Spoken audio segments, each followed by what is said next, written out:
with the triumph of 1776, you had a geometric, exponential expansion of enslavement. And of course, once again, many of our scholars who seem to lack curiosity have not sufficiently addressed why there were only 13 colonies that revolted. What happened to Quebec? Why weren't they included? There were left-wing alternatives on the ballot. So there was a party of socialism and liberation. I mean, come on.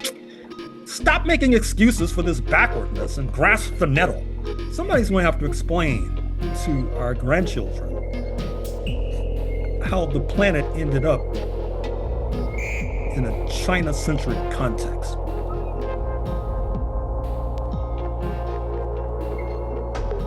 Hello, everyone. Welcome to De Facto. This is Monday, August 18th, 2025, and I am joined today by Dr. Gerald Horne, Moores Professor of History and African American Studies at the University of Houston, author of the new book, The Capital of Slavery, Washington, D.C., 1800 to 1865, just came out from International within the last couple months or so.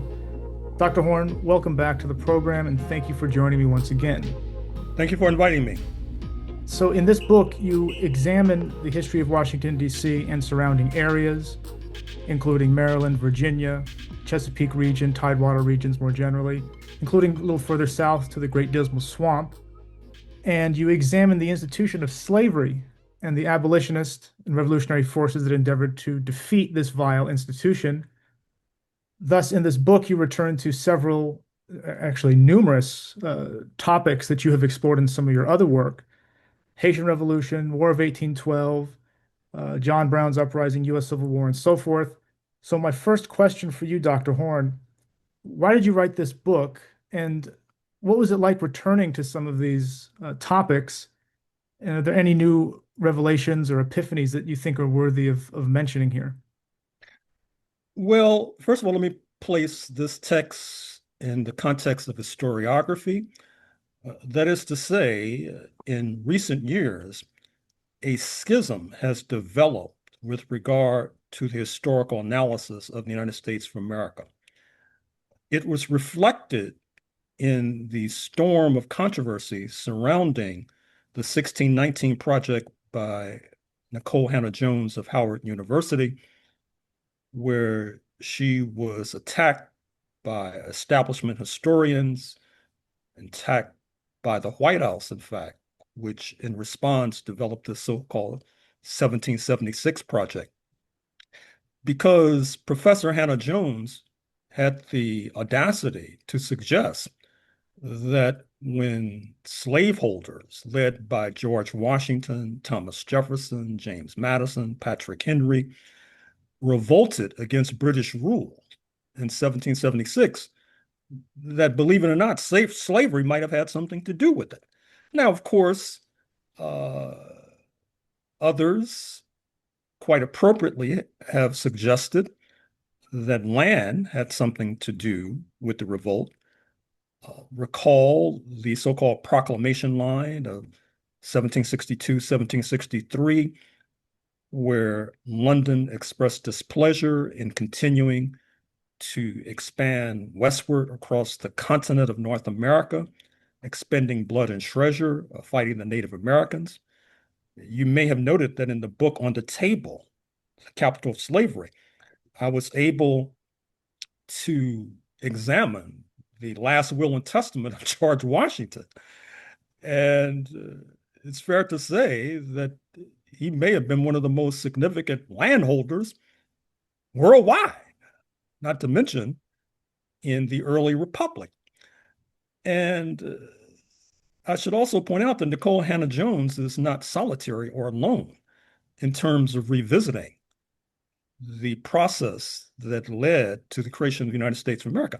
How could it be otherwise? That is to say, if even as our friends on the left continue to insist 1776 was such a great leap forward for humanity, well, then why was it accompanied by genocide against the indigenous population, first in the 13 colonies and then spreading westward to the Pacific coast?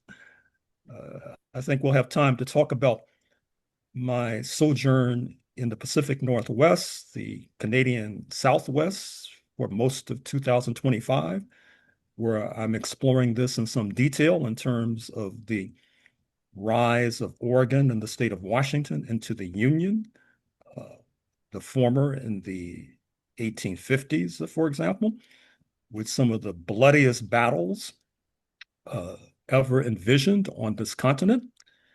And of course, we all know that with the triumph of 1776, you had a geometric exponential expansion of enslavement of Africans, the number ballooning and mushrooming from the thousands in the late 18th century to the millions on the verge of the U.S. Civil War.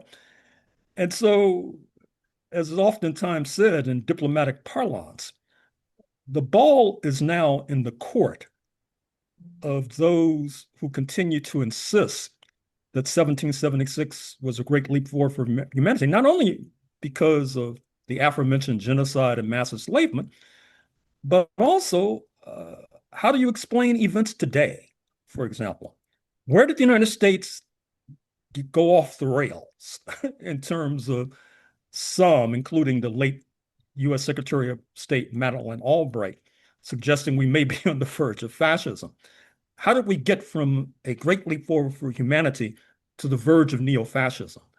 Uh, as the lawyers might say, the burden of proof has shifted. And it's incumbent upon those who are trying to defend the tattered origin story of the United States to respond to these inquiries. Because it's not just Nicole Hannah-Jones, perhaps the most garlanded Black historian of recent decades, speaking of Tyler Stovall, a former president of the American Historical Association, former professor at the University of California at Berkeley. He wrote this book, White Freedom, which, as the title suggests, uh, exemplifies some of these trends I've just been articulating. I'm thinking of the paramount Black intellectual Ishmael Reed, now approaching 90, headquartered in the San Francisco Bay Area, who did a send up and a spoof of the Disney come Broadway extravaganza, Hamilton, of Lin-Manuel Miranda, where he echoes some of these points about slavery. I'm thinking of the eminent filmmaker, Raoul Peck. Some in the audience might be familiar with his docudramas, including Lumumba on the Congolese national hero, in addition to the young Karl Marx. His documentary, Exterminate All the Brutes, a sweeping castigation of settler colonialism. Many of our friends on the left are more prone to apply that descriptor, settler colonialism, to historic Palestine, to their credit, but not necessarily to their own homeland. Uh, if I were an Israeli patriot, I'd probably accuse them of anti-Semitism. As a result, I'm surprised they haven't been accused of anti-Semitism. And then I mean, I could go on with this litany. Charles Mills, the late Charles Mills of Jamaican extraction, his book, The Racial Contract. So this book in hand also can be seen in the context of my earlier work, The Counter-Revolution of 1776, Slave Resistance, the Origin of the United States of America, Negro Comrades of the Crown, African Americans of the British Empire fight the United States before emancipation. A number of historians, before I published the latter work, pointed to this very curious detail that Black Americans, and I should say with good reason, were really sympathetic, shall we say, to London with regard to its conflicts in the United States of America. You mentioned the War of 1812, which we'll get to in a second, which exemplifies that particular trend. And I've even thought, although I haven't written, that with regard to the naming practices of Black Americans, that it's oftentimes assumed, and understandably, that the proliferation of British surnames, like Horne, for example, with regard to the slave descendant population, comes from slave masters, but it could just as well be another kind of homage to London, for example. Although, of course, that's just a hypothesis. I've not explored it in writing. So in any case, this particular work uh, does not appear in a vacuum.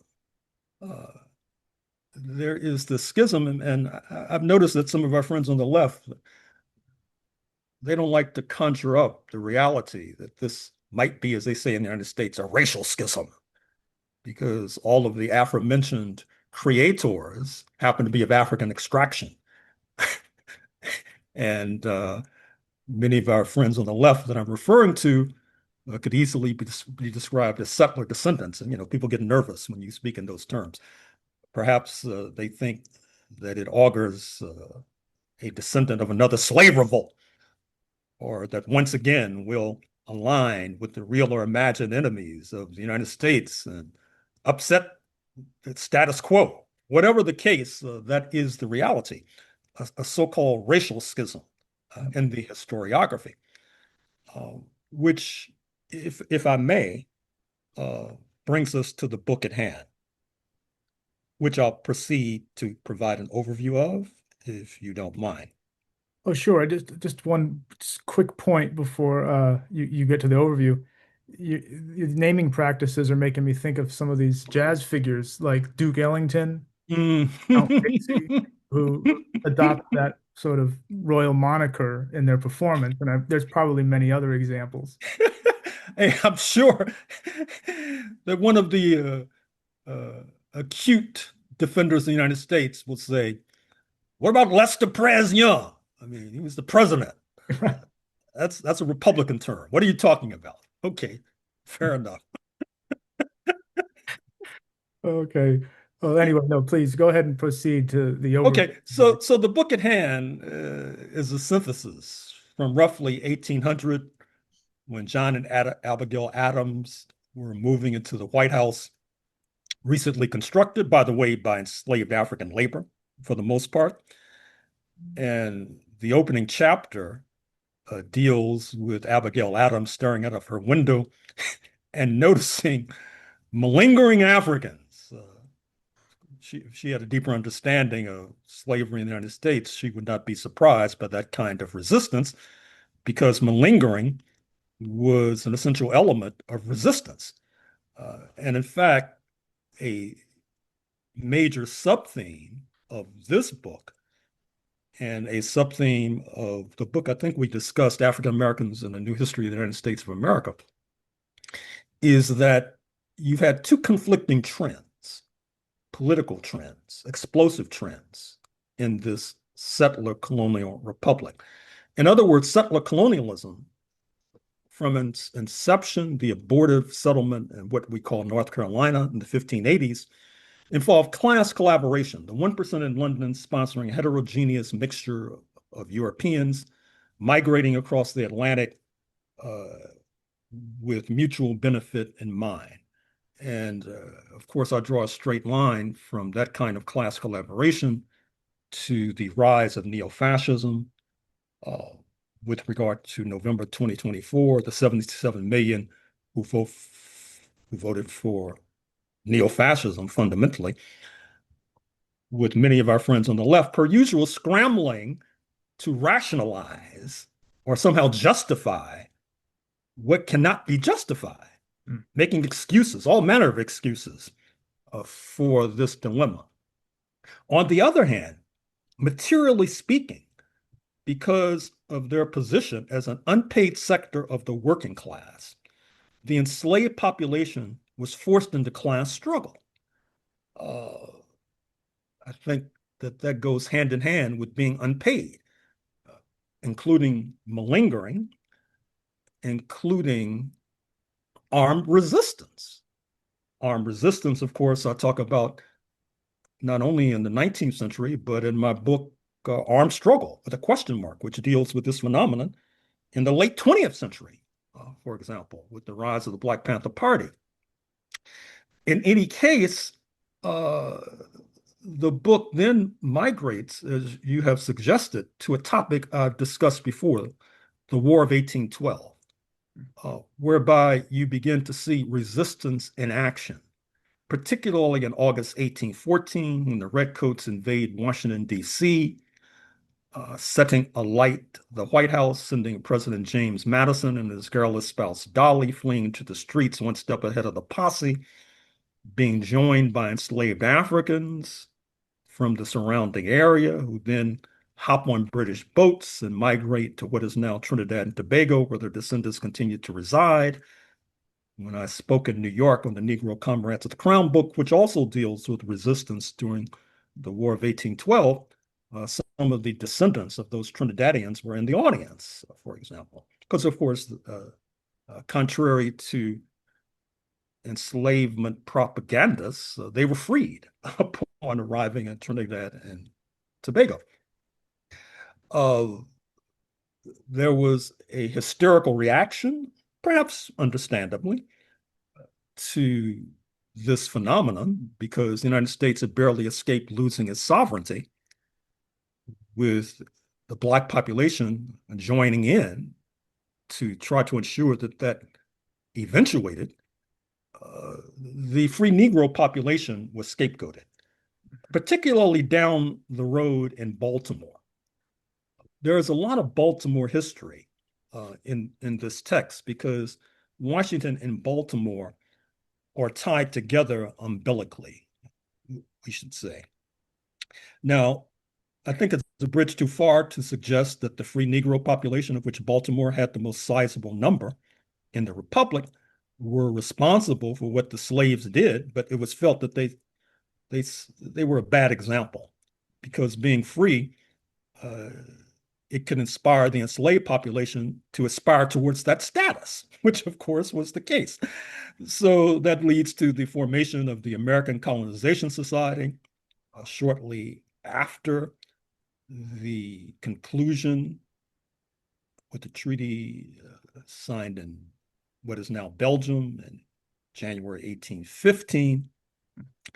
The American Colonization Society, which includes many of the leading lights of the Republic, including the Chief Justice of the United States of America, come up with the idea that the free Negro population should be deported en masse. And that leads to the creation of the state of Liberia in Western Africa, approximately 2 centuries ago.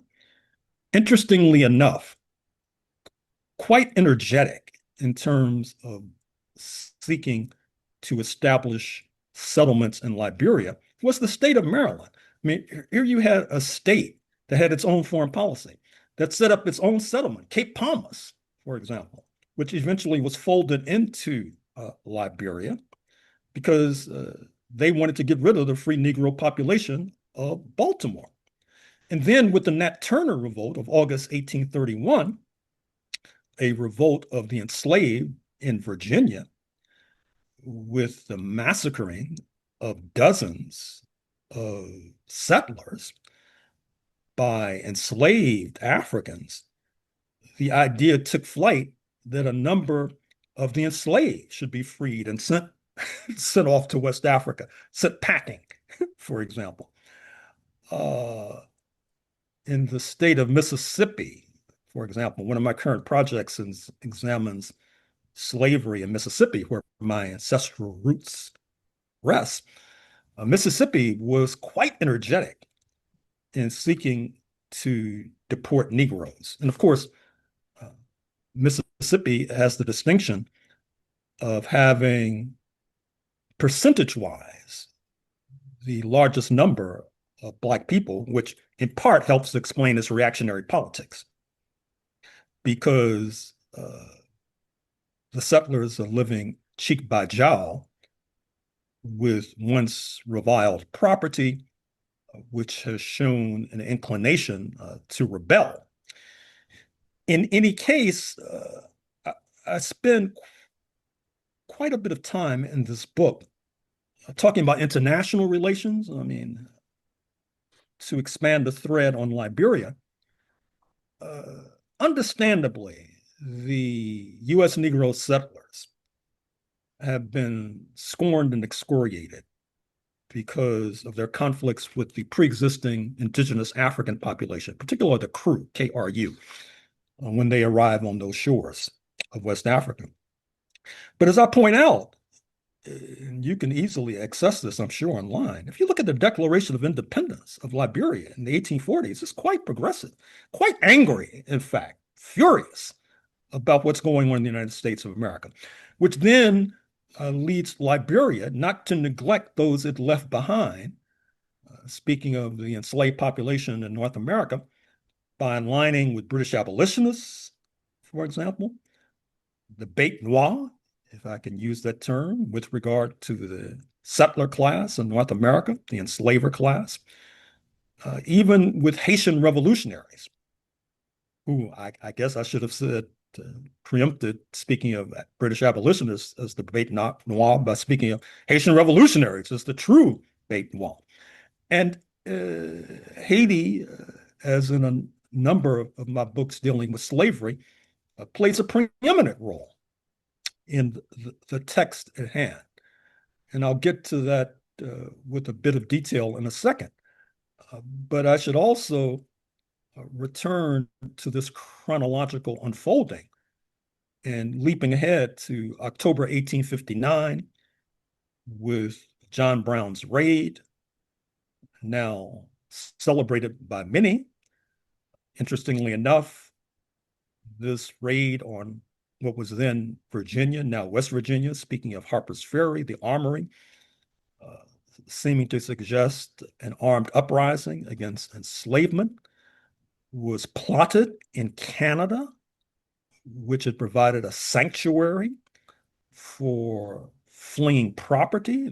That helps to explain U.S. motivation during the War of 1812 to cut off that route of escape and, in fact, claim Canada, which has been resuscitated by the descendant of the Confederates and of the U.S. right-wing oligarchy, speaking of the tangerine tyrant himself, who's spoken quite ominously about annexation of Canada, making it the 51st state. Nothing new in that regard. That's been a wish of many of these Republicans. And of course, once again, many of our scholars who seem to lack curiosity have not sufficiently addressed why there were only 13 colonies that revolted.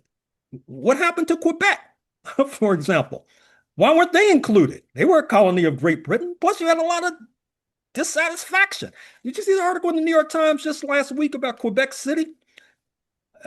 Now, if our friends on the left had inconsistency, they'd speak of the Quebec question as identity politics, because they insist upon their language rights. That's part of their identity, if I can use that term. The New York Times article last week said only 2% of the people in Quebec City are consistent English speakers. When I was in Canada, doing my research in 2025, one of the nostrums I walked away with was that a bromide in Canada for the longest was that bosses spoke English and workers spoke French. Mm-hmm. And so why didn't Quebec join the revolt?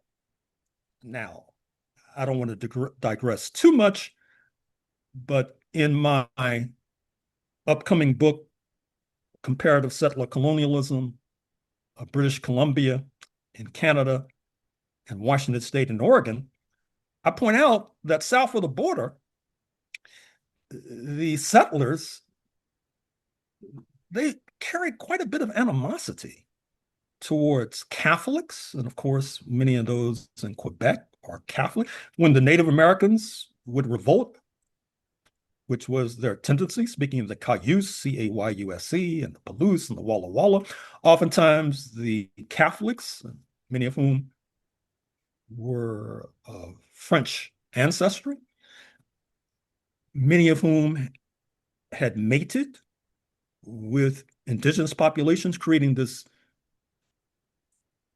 still existing Canadian subgroup of the Métis, M-E-T-I-S,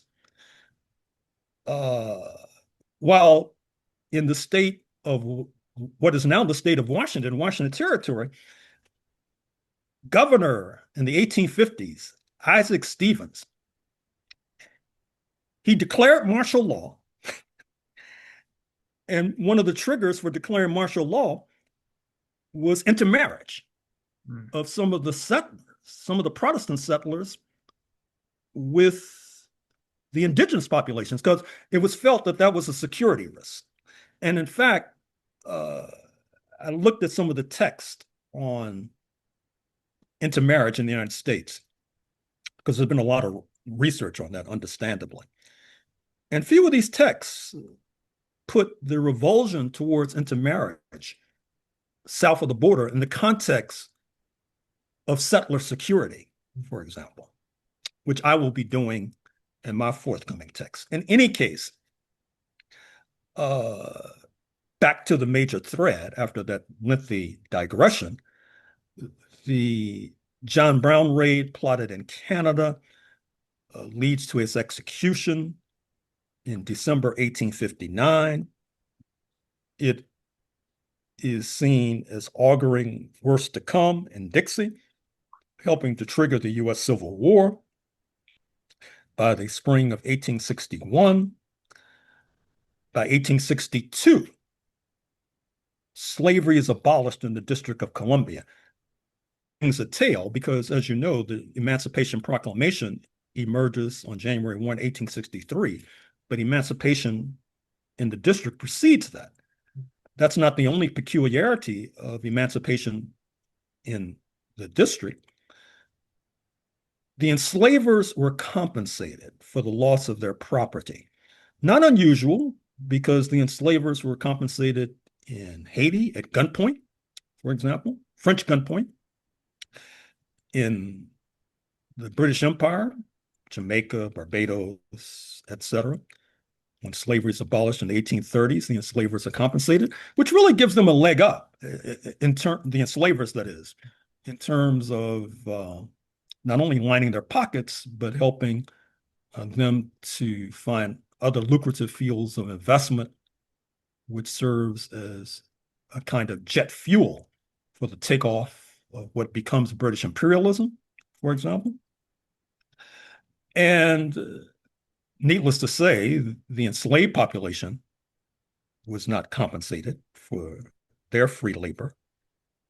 Likewise, in the rest of Dixie, and contrastingly, in the rest of Dixie, the slave owners were not compensated, which I understand why many previous analysts have seen this as a revolutionary act, because in a sense it was.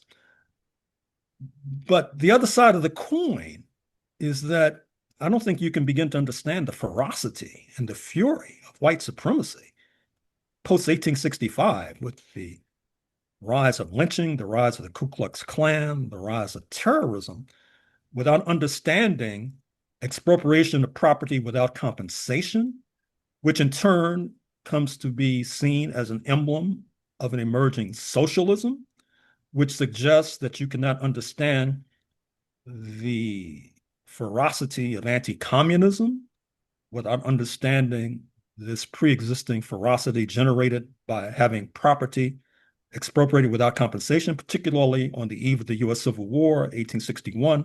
The most valuable investment in the Republic was the investment in bodies of enslaved Africans. I pointed out in an earlier text that when the African slave trade, unlamented, was in its heyday, one could invest $1 and get $1,700 back. There are those today who would sell their firstborn for 1,700% profit, not to mention some Africans they did not know. So the demise of slavery in the district and in the Republic at large created multiple resultant problems. And perhaps I should stop there to allow you to interject. Well, no, I appreciate that very much. That's an excellent overview, and I appreciate the detours also into your more your the work you're working on at this moment, having to do with comparative settler colonialism and so forth. I was going to ask you about this connection that you draw, this lineage you draw between the uncompensated expropriation of private property post 1865 and the sort of specter of the same around 1917, which coincides with the Ku Klux Klan terrorism, things that you've already mentioned. But since you've already sort of broached that, maybe we could just back up a second, and I can ask you sort of a broader question about slavery and republicanism and why republicanism seemed to, as a doctrine of governance, as a governing philosophy and structure, clung so tightly to slavery, whereas these other trends globally seem to be moving in the other direction, as you suggest in this work and in many other books of yours. I addressed this in Vancouver, British Columbia, on July 26, 2025. Actually, the address can be found online. As the date suggests, it was marking the anniversary of the attack on the Moncada in Cuba, culminating with the Cuban Revolution, January 1st, 1959. And I pointed out that I was in Canada during the so-called throne speech of the ostensible sovereign, King Charles III, a parasite indeed. And needless to say, there were pro-Republican protesters in Ottawa greeting King Charles III. But as I pointed out, that these Canadian Republicans, if they expect to make progress, they're going to have to distinguish an emerging Canadian republicanism from what emerged south of the border. Otherwise, the Canadian masses will say, oh, you want us to be like the United States? Thanks, but no thanks, for example. Because in a real sense, as I've said in a number of texts, with 1776, what emerged was the decline and the demise of the divine right of monarchs with the divine right of European men of property. And then with Andrew Jackson, the remit expanding across class lines. And that was fundamentally republicanism. Now, for whatever reason, many of our friends on the left, they surmised that if Irish Catholics could be discriminated against in the British Isles, and they can come to the United States and do well, that speaks well for republicanism, and that sets a precedent for Africans, for Black people to do well, because that shows the elasticity of republicanism, for example. But as I've said previously, and this is probably in my book on Southern Africa, that's akin to suggesting that the proclamation of apartheid in South Africa in 1948, which, as I point out, prompted by US elites, was designed to uplift the dispossessed amongst the European minority in the southern tip of Africa in order to forestall class-based alliances across racial lines. It's as if saying that the proclamation of apartheid, designed to uplift all these Europeans, was a precedent that could then be extended to the Africans, to the Indians, to the coloreds, which is laughable. I mean, it doesn't pass the giggle test. I mean, it's ludicrous. It's ridiculous. It's like saying that the ANC, instead of launching the armed struggle, the African National Congress of Nelson Mandela, they should have waited for history to work its magic. And they could have just sat on their hands, and ultimately benefits and emoluments would have descended upon them, like presumably it descended upon Black people and indigenous people in North America. And so Republican, and that also sheds light on what might be considered an anomaly. That is to say, that the fighting forces of the so-called Confederate States of America, which sought to overthrow the Lincoln government, not least to ensure that slavery would persist forevermore, the fighting forces were disproportionately comprised of non-slave owners. And obviously, it's an expression of class collaboration. Obviously, it's a reflection of the fact that perhaps many of these dispossessed European settlers thought that there would be a pot of gold at the end of the rainbow, that they could benefit. It's like the stories you used to read about in children's books, where the way you get the barrel or the donkey to pull the cart is that you put a carrot at the end of the stick right in front of the donkey's nose. And the donkey is always moving forward, trying to grasp and eat the carrot, and that pulls the cart.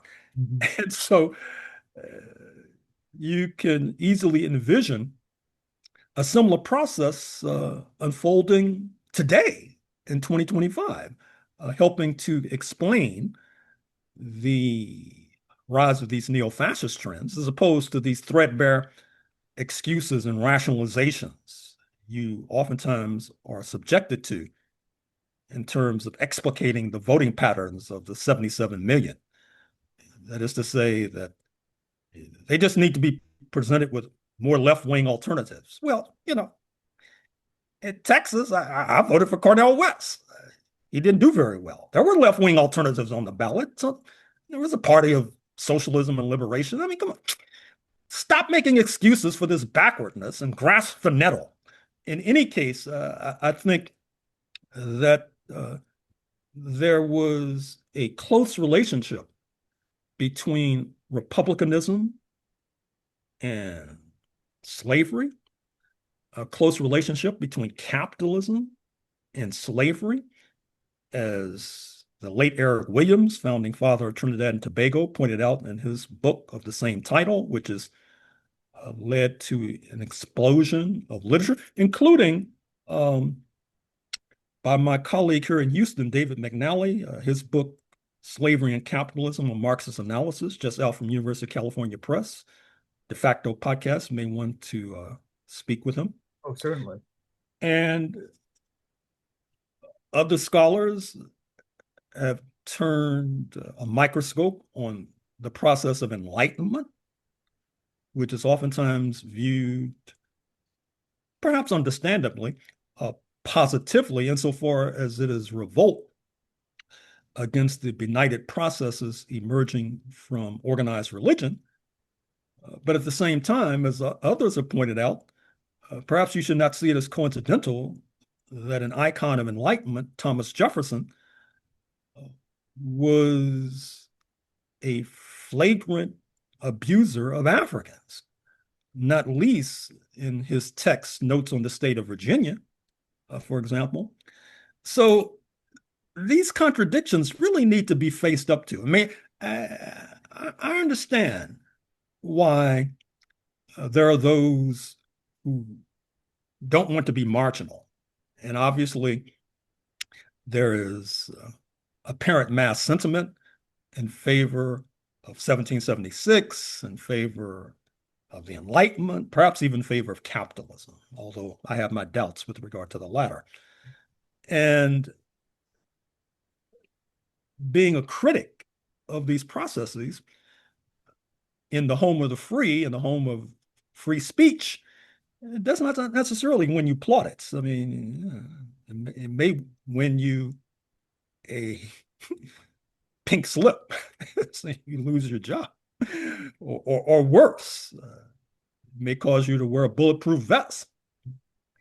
But compared to strugglers and comrades and other battlefields, it's not as onerous here in North America, at least not yet. Mm-hmm. Wow, thank you for that. That was excellent. Picking up this thread again on the sort of current state of affairs in the United States and globally, actually, I'd like to ask you about maybe how this analysis that you offer in the book can inform us and better position us to understand the contemporary iterations of, for instance, right-wing populism, or what you describe in this book as the precursors to fascism. For instance, in this book, you describe Andrew Jackson as one of the forerunners of right-wing populism, U.S. style.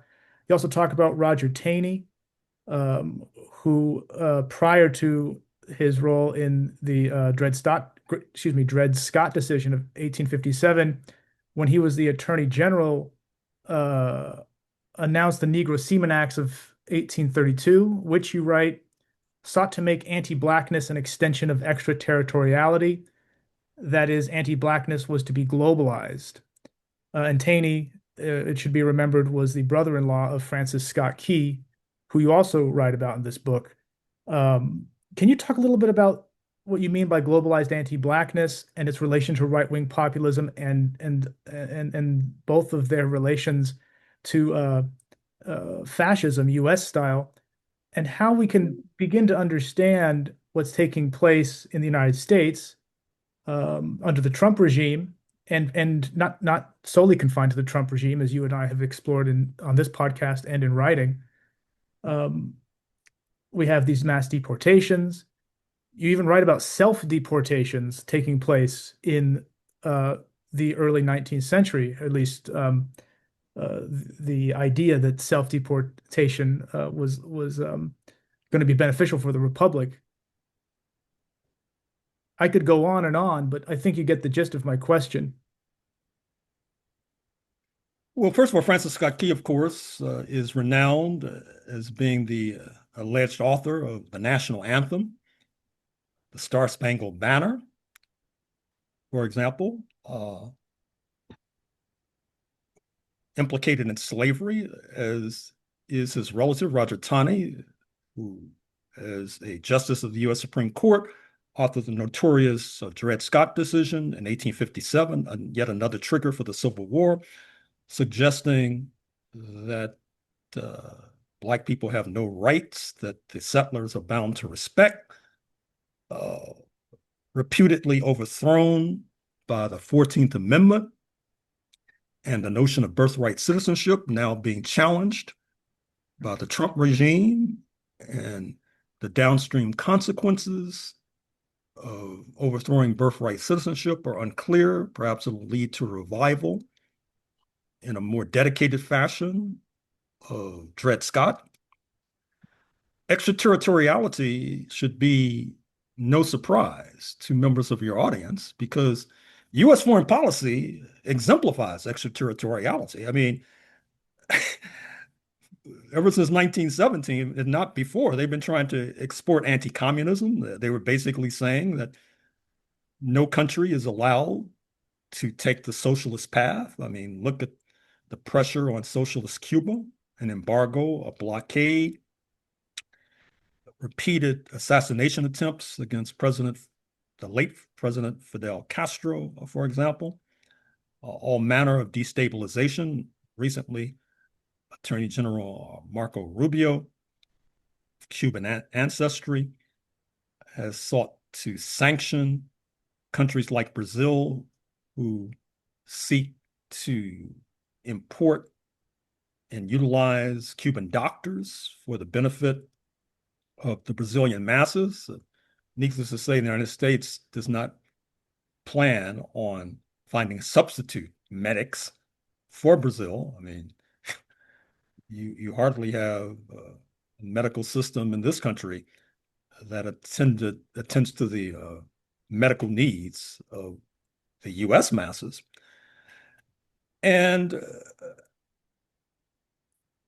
I would say that the Negro Seamen's Acts are very telling because it was not only Maryland, and needless to say, Maryland plays a central role in this book, but also South Carolina, which had these Negro Seamen's Acts, and that led to contention with London because London relied heavily upon Negro seamen, and if they were delivering supplies to Charleston, these seamen were penalized, pulverized, for example, displeasing to Her Majesty, for example, complicating relations with the crown, uh, almost leading to an extension of the War of 1812 with the conflict in the 1840s, ostensibly over the Oregon Territory of the U.S., what is now the U.S. Northwest, but actually including a conglomeration of issues, including revulsion at the Negro Seamen's Acts. And I should say that, as a keen listener might have gleaned thus far, I pay attention to the international situation in terms of trying to explicate what's happening domestically. Not only because Washington is the capital city, having diplomatic legations from different parts of Europe in particular. And as I said, when Haitian diplomats began to show up after the United States extended diplomatic recognition to that Caribbean nation, many of the settlers were figuratively and sometimes literally losing their minds at that particular arrival. But it also ties into the role of Russia, which is much in the news nowadays because of the Alaska summit. And as newspapers have pointed out, Russia sold its claims to that vast territory in 1867 for a pittance, and in part to try to flummox London, which they thought would ensue if the United States was pressing British Columbia from the north and from the south, Washington State and Oregon. But also, Russia, unlike Britain, which was playing footsies with the Confederates, not to mention the French, who tried to take over Mexico and then cut a deal with the enslavers to continue slavery post 1865, or the Spanish, who were foisting enslavement of Africans upon Cuba. Russia, which had abolished serfdom at the same time that the United States was on the path to abolishing slavery. The historian Peter Kolchin, Kolchin, of the University of Delaware, I think that he's joined the ancestors, has dealt with that in a number of books in terms of comparative history, providing a model that other scholars should seek to emulate. So Russia, during the U.S. Civil War, sent a major fleet to both coasts, to the Atlantic coast and the Pacific coast. And of course, in the run-up to the United States seizing California from Mexico, there remains the Russian River in Northern California, an emblem of Russian claims to what is now the Golden State. But at a certain point, as I'll talk about in this upcoming book, Russia decided that the better part of wisdom was to retreat from Alaska. After all, they had been pummeled by Britain, France, and Ottoman Turkey during the Crimea War of the 1850s and had many debts to pay. And the retreat from Alaska is accompanied by the establishment of Vladivostok, the major metropolis on the Pacific, on the eastern coast of Russia, which provides entree into Japan and China and Korea, for example. So I would argue further that part of the demerits the professor would hand out concerning the Negro leadership, the Douglass leadership, is that the leadership of Frederick Douglass, in other words, is I don't think the Douglass leadership and those comrades paid sufficient attention to the global situation in order to plot the way forward. Perhaps that's why Douglass leadership has been celebrated in 2025, because some feel that I guess that's a good example, and some I guess just don't know better. Now, the Du Bois leadership in the 20th century began to rectify that demerit, which is one of the reasons Du Bois was chased into exile. One of the reasons why Du Bois was indicted at the age of 83 circa 1950, 1951. And I think that the obvious lesson to be gleaned from this book, not to mention a kaleidoscopic viewpoint of U.S. history and the role of the enslaved population and the indigenous population in particular, is that you really need a global analysis. Mhm. You really need to pay attention to what's happening worldwide because the settlers who are in the majority, as I said, their origin story involves class collaboration. Now, to be sure, that does not include each and every settler descendant. Please do not try to play that trick. But as November 2024 suggested, and as 2025 continues to suggest, uh, class collaboration can be applied to far too many amongst settler descendants. Mhm. Well, thank you for that, Dr. Horne. I know we only have a few minutes left here, but I just wanted to ask you a further question on this Russia summit. Obviously, the consequences of which are not going to be are not measurable at this time. But I wonder if you have any commentary on the significance of the Russia summit, especially in the context that we're speaking of this with this book. You already mentioned the handing over of Alaska in 1867 to the United States. And I can't help but think about this connection that you draw in this work and in other works about the Civil War, 1865 and after, and the connection to the Red Scare, as I've already mentioned, and uh, this sort of Western media hysteria regarding Sergei Lavrov's U.S.S.R. sweater as he arrives on the shores of Alaska.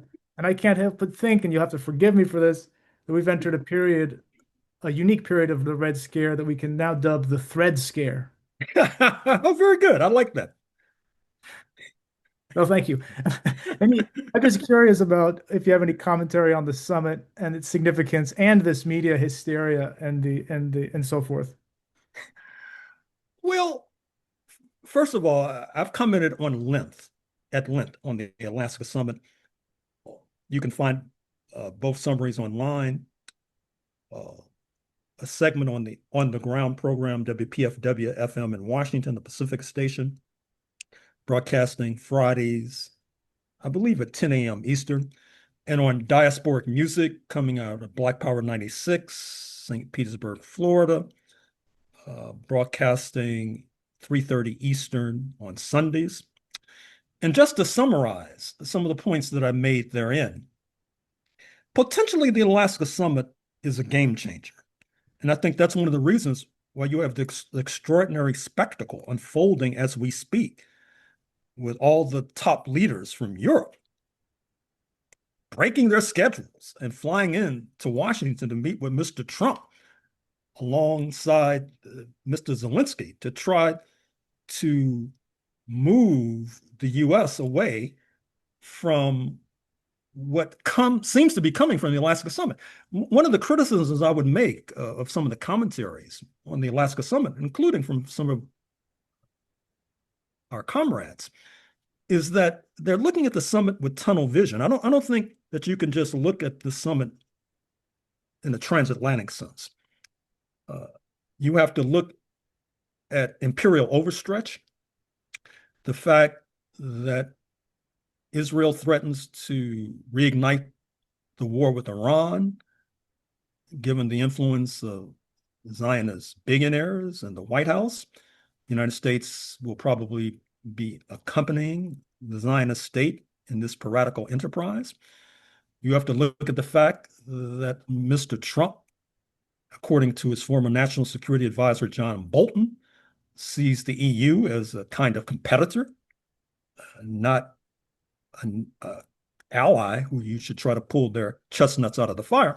Because, as I pointed out numerous times before, there's a contradiction in European history in terms of the Western Europeans getting fat on the slave trade and colonialism, particularly Britain and France, whereas the major power on the continent was Russia, today a population about twice the size of the locomotive of the European Union, speaking of the Federal Republic of Germany, a motherlode of gold, diamonds, petroleum, natural gas, etc.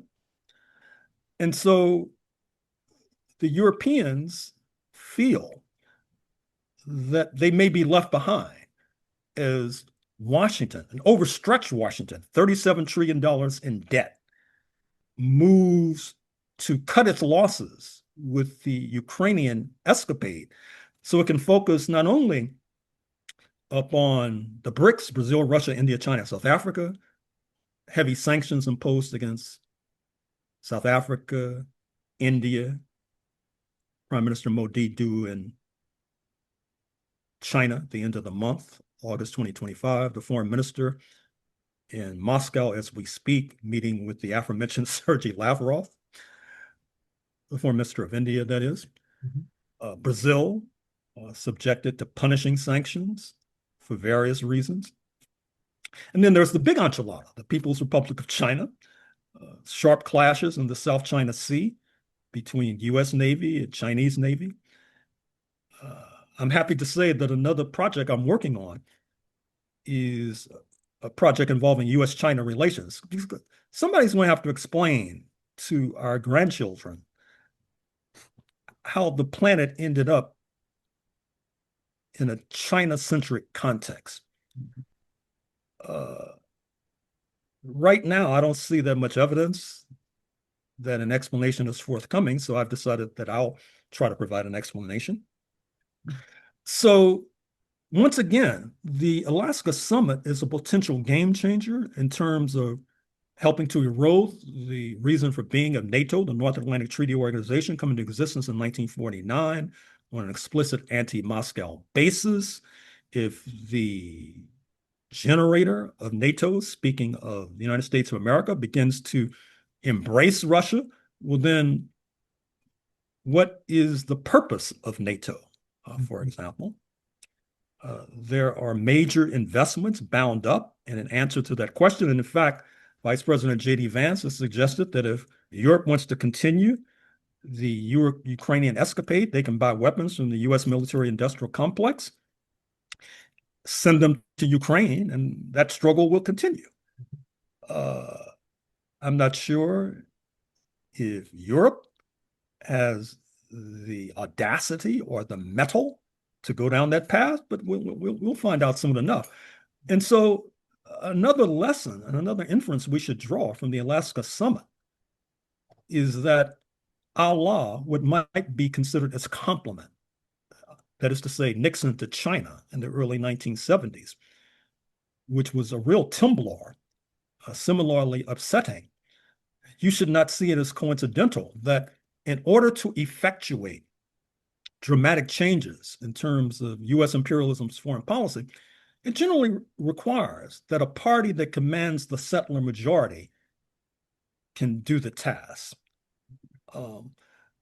not the other bourgeois party, the Democrats, which has to rely very heavily upon the black vote, which is really handicapping nowadays, given the resuscitation of the Confederate impulse. And however, that makes the Democratic Party still a very useful vehicle, particularly given the hysteria you so correctly pointed out in the corporate media, because as a result of the compromise of 1954 with the retreat of Jim Crow, U.S. apartheid, the price of the ticket was throwing overboard the internationalists amongst us, including the late, great multilingual socialist Paul Robeson. And missing in action since then, for the most part, have been many of our Black organizations and Black leaders, which makes the Democratic Party a useful vehicle for militarism, as the Biden administration exemplified by helping to ignite this Ukraine crisis in the first instance. Not to mention, of course, President Johnson, 1963 to 1969, and his escalation of the war in Vietnam. President Truman, 1950 to 1952-53, escalation of the war in the Korean Peninsula. which has as a non too silent pretext seeking to overthrow the Chinese Revolution, October 1949. So there is much bound up with regard to this Ukraine escapade. Like many, I'll be studying the results of this really striking meeting between Macron and Merz and Starmer and Ursula von der Leyen, Mark Rutte, Mark Daddy Rutte, for the Trump whisperer, the leader of Finland, for example. He's a golfer, attended Furman University in South Carolina. It's going to be very interesting. A Hollywood screenwriter of even middling competence could have a field day with this particular episode. Well, great, Dr. Horne. Thank you so much for that excellent and sweeping analysis of history, the history of DC, and the contemporary international moment that we are living through. We greatly appreciate it. Your China U.S. relations book, I know you're working on it now. Any indication as to when we might expect that? Well, this week I'll be at the Truman Library. Of course, I'm going from 1949 forward, so looking at Truman documents. I'll also be visiting the Eisenhower Library, which is really out of the way in Abilene, Kansas. Next week, I'll be at the Gerald Ford Library in Detroit. I'll be in Wayne State, the files of Leonard Woodcock, a former leader of the United Auto Workers, the first U.S. ambassador to post-revolutionary China, who, of course, helped to shepherd across the Pacific entire industrial plants from the United States, helping to build this juggernaut. A few weeks from now, I'll be at the Carter Library in Atlanta. I skipped over the JFK Library, which I'll be in at the beginning of September. The Carter Library, I'm only mentioning some of these visits because it's a way to impart some of the lessons I'll be expanding upon. For the Carter Library, the turning point there was the visit of paramount Chinese leader Deng Xiaoping to the United States late 1978. Took the United States by storm, including when he donned a Texas cowboy hat. And that led to even further technology transfers across the Pacific. Then China repaid the favor by attacking Vietnam. I found myself in Vietnam late 1979 after that conflict and after the Vietnamese comrades had overthrown the genocidal Khmer Rouge in Cambodia, oftentimes referred to as Kampuchea back in the day. I was accompanied, just for historical expansion, by Henri Alleg, A-L-L-E-G, a name some might be familiar with. He was a noted French communist journalist, tortured during the Algerian War. Little short guy. It's very, very interesting experience. I've already visited the Reagan Library. I was there in February, as I recall, looking at technology transfers from the United States to China.